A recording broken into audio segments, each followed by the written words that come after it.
Pessoal, tudo bem? Marcos André, oncologista e editor do Oncopédia. Hoje eu estou vindo aqui falar com vocês, nesse vídeo, um artigo publicado há poucas semanas pelo grupo do Jean-Marie Michaud e outros colaboradores do Gustavo Roussy, que é o maior hospital hoje dedicado ao tratamento de pacientes com câncer, o maior câncer center da Europa.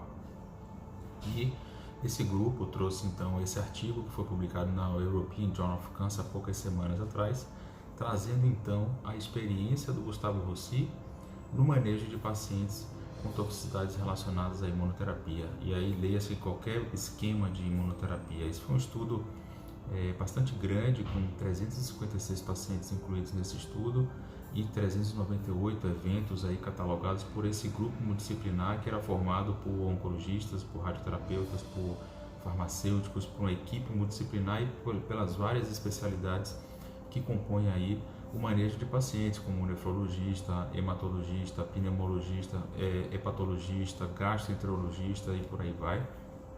Então, um time realmente multidisciplinar dedicado a discussões de manejo, de diagnóstico e manejo dos pacientes que tinham desenvolvido alguma toxicidade por imunoterapia.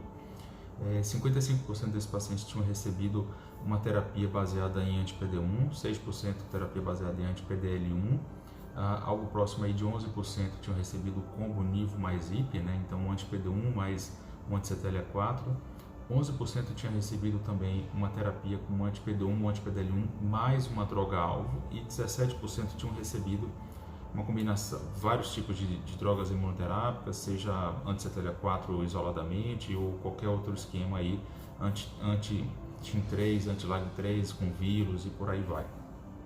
E o que eles buscaram? Hoje, eles buscaram analisar os efeitos colaterais de imunoterapia em 3 categorias de 6. Então, a gente sabe hoje que existem 6 categorias da RUA, da Organização Mundial de Saúde, relacionadas a efeitos colaterais de tratamentos, que são toxicidade certamente relacionada, provavelmente relacionada, possivelmente relacionada, não classificável e inclassificável. Então, esses pesquisadores, eles liderados aí pelo Jean-Marie Michaud, trouxeram as 3 primeiras. Então, toxicidade certamente relacionada, possivelmente e provavelmente relacionada. E o que eles viram? No momento que o time detectava a ocorrência de algum efeito colateral, então existiam 3 passos, né? Primeiro, a ocorrência, a detecção da ocorrência. Segundo, o grau. E essa classificação, essa relação de acordo com a classificação da RUA. Esses casos, a maioria absoluta era do Gustavo Roussy, mais de 80% desses casos eram do próprio Gustavo Roussy, desses 356 casos e 398 eventos documentados. E uma parte dele, o restante, algo próximo aí de 18%, veio de centros distribuídos aí pela França, algo próximo aí de 30 centros distribuídos pela França inteira. Então, um estudo autóctone francês, né? E essa é uma experiência muito interessante, porque o que eles observaram nesse estudo? Então, eles observaram que a maioria dos eventos, mais de 50% desses eventos tinham algum grau de severidade, então graus 3 e grau 4, né? Então algo próximo aí de 54% desses eventos colaterais eram grau 3 e 4, 1 e 2 estava ali na casa dos 40, 41%, e o restante, algo próximo aí de 3%, foi grau 5. Então eles classificaram em 3 categorias, 1 e 2 juntas, 3 e 4 juntas e 5. 5 é morte. 13 pacientes faleceram, correspondendo aí a 3%, e a maioria desses pacientes faleceu por toxicidade pulmonar, 3% de pneumonite, 3 pacientes com pneumonite. O restante, vamos destrinchar então esses 1 e 2 e 3 e 4. O 1 e 2 correspondeu aí a 41% e o 3% e foi bastante variada aí a ocorrência, mas eu queria me ater aos graus 3 e 4. Os graus 3 e 4 corresponderam a 54% dessa toxicidade.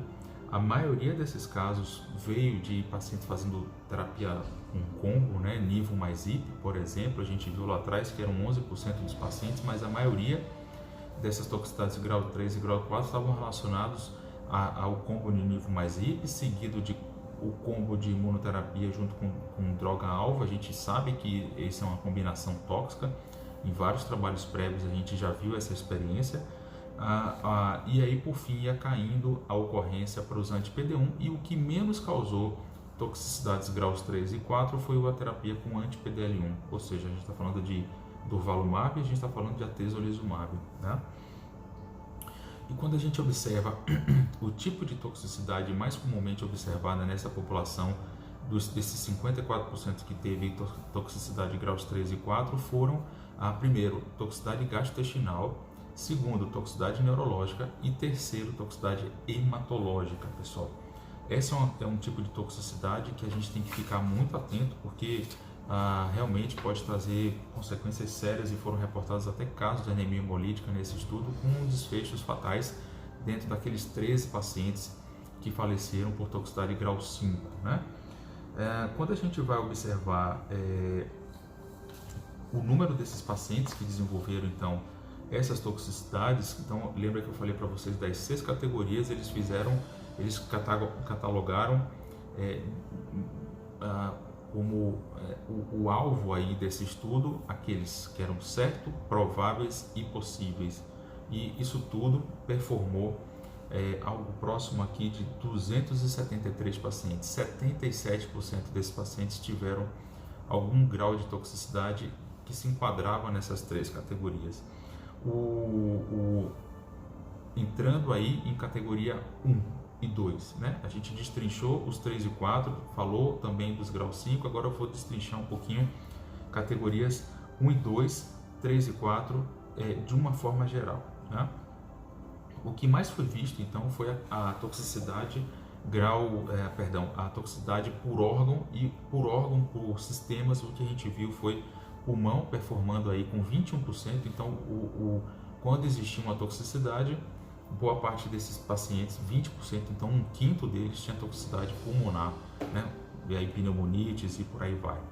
O segundo que em prevalência, dentre desses 273 casos que tiveram algum grau de toxicidade reportável, foi gastrointestinal. Então a gente viu aí que o segundo, 13%. O terceiro mais comum local de toxicidade foi fígado e vias biliares, com 12%, seguido por músculo esquelético, mialgias de diversas ordens, artrite de diversas ordens, 10%, e por fim, sistema nervoso central. A gente tem que estar muito atento ao sistema nervoso central, porque costumam ser eventos, em geral, severos. Então eles fizeram também essa classificação, apesar de ser não tão frequente, algo próximo aí de 8%, como eles trouxeram aqui nesse estudo. Mas o que eles trouxeram também de dados preocupantes e que chamaram muita atenção foi neuro, apesar de 8% ser o menos frequente, digamos assim, dentre os grandes sistemas, ele foi o que mais cedo aconteceu a toxicidade, precocemente, em poucos dias.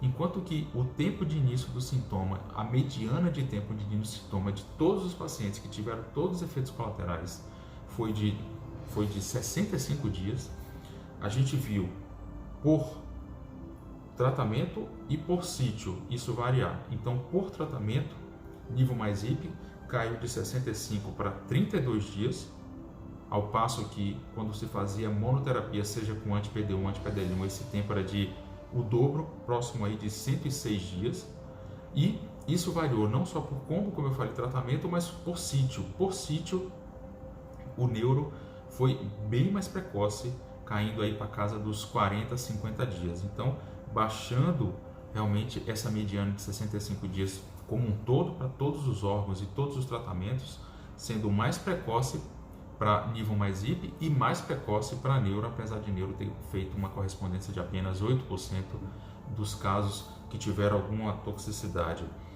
Os casos mais severos também foi uma análise muito interessante. Quanto mais severa era a reação, então por tratamento, por sítio e por uma terceira categoria foi por severidade. Quanto mais severo o efeito colateral, o evento, mais curto também era esse tempo. A gente viu 32 dias para nível mais IP, para os graus 3 e 4, que era aquela categoria de severo, isso foi de 47 dias e para neuro também foi bem mais precoce do que toxicidade pulmonar, por exemplo, na casa aí dos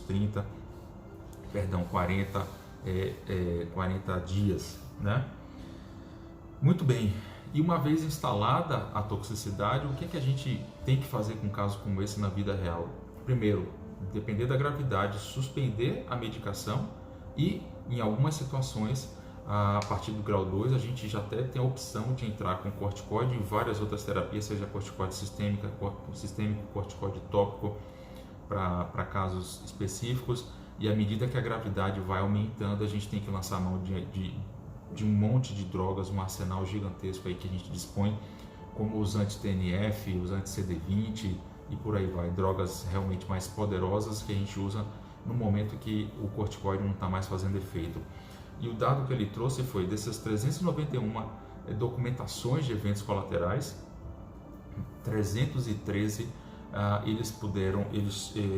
eles usaram algum tipo de tratamento, sendo o tratamento mais comumente utilizado para esses 313 foi corticoide, seja venoso ou oral, né? Um corticoide sistêmico. Eles usaram em 62% desses 313, o que faz aí 2/3 dos pacientes. A gente está falando de 200 e pouquinhos pacientes que utilizaram então corticoide sistêmico, né?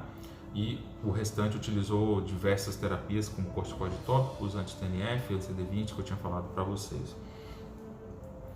E por fim, uma vez tendo a toxicidade, o que esses médicos fizeram? Eles pararam de vez?